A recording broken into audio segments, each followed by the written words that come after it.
నమస్తే. Welcome to Disha TV. Nalgonda, Khammam, Warangal పట్టభద్రుల ఉప ఎన్నికల్లో తమ పార్టీ అభ్యర్థిగా తీన్మార్ మల్లన్నను బరిలో దింపుతున్నట్లు కాంగ్రెస్ ప్రకటించింది. ఈ మేరకు పార్టీ ప్రధాన కార్యదర్శి కేసీ వేణుగోపాల్ పేరిట బుధవారం ప్రకటన విడుదల చేశారు. తీన్మార్ మల్లన్న అలియాస్ చింతపండు నవీన్ కుమార్ను కాంగ్రెస్ బంపర్ ఆఫర్ ఇచ్చింది. ఆయన్ను ఎమ్మెల్సీ అభ్యర్థిగా ప్రకటించింది. నల్గొండ, ఖమ్మం, వరంగల్ పట్టభద్రుల స్థానానికి అభ్యర్థిగా మల్లన్న పేరును కాంగ్రెస్ అధిష్టానం ప్రకటించింది.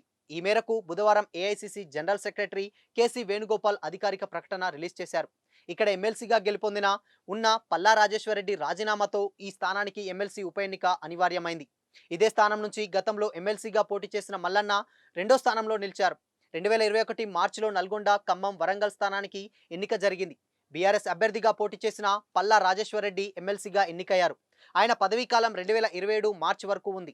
అయితే గత ఏడాది జరిగిన తెలంగాణ అసెంబ్లీ ఎన్నికల్లో ఆయన బీఆర్ఎస్ నుంచి జనగామ ఎమ్మెల్యేగా పోటీ చేసి విజయం సాధించారు. దీంతో పల్లా తన ఎమ్మెల్సీ పదవికి డిసెంబర్ 9న రాజీనామా చేశారు. దీంతో ఈ స్థానానికి ఉప ఎన్నికల అనివార్యం కాగా త్వరలోనే షెడ్యూల్ రిలీజ్ కానుంది.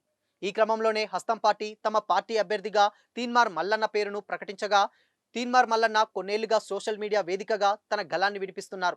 గత ప్రభుత్వంపై ఆయన తీవ్ర స్థాయిలో విమర్శలు చేశారు. 2021లో ఇండిపెండెంట్గా ఎమ్మెల్సీగా బరిలోకి దిగి రెండో స్థానంలో నిలిచారు. ఇక ఆయనపై కేసులు నమోదు కాగా జైలుకు కూడా వెళ్లారు. ఆ తర్వాత బీజేపీలో చేరిన మల్లన్న అక్కడ కొద్ది కాలమే ఉన్నారు. తెలంగాణ అసెంబ్లీ ఎన్నికలకు ముందు కాంగ్రెస్ పార్టీలో చేరారు. అయితే కరీంనగర్ పార్లమెంట్ స్థానం నుంచి కాంగ్రెస్ అభ్యర్థిగా తీన్మార్ మల్లన్న పేరు వినిపించింది.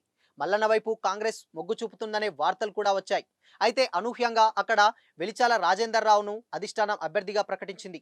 దీంతో మల్లన్నను నల్గొండ, ఖమ్మం, వరంగల్ స్థానం నుంచి ఎమ్మెల్సీగా బరిలోకి దింపాలని నిర్ణయం తీసుకుంది. ఈ మేరకు అధిష్టానం ప్రకటన చేసింది. మొత్తంగా గత ఎమ్మెల్సీ ఎలక్షన్స్ లో పోటీ చేసి ఓడిపోయిన తీన్మార్ మల్లన్న పల్లా రాజేశ్వరరెడ్డి రాజీనామాతో మళ్లీ ఉప ఎన్నికల్లో తీన్మార్ మల్లన్న పోటీ చేస్తున్నాడు. అయితే తీన్మార్ మల్లన్న ఈసారి గెలిచే అవకాశాలు ఎక్కువగా ఉన్నాయని కాంగ్రెస్ శ్రేణులు బహిరంగంగానే ప్రచారం చేస్తున్నారు.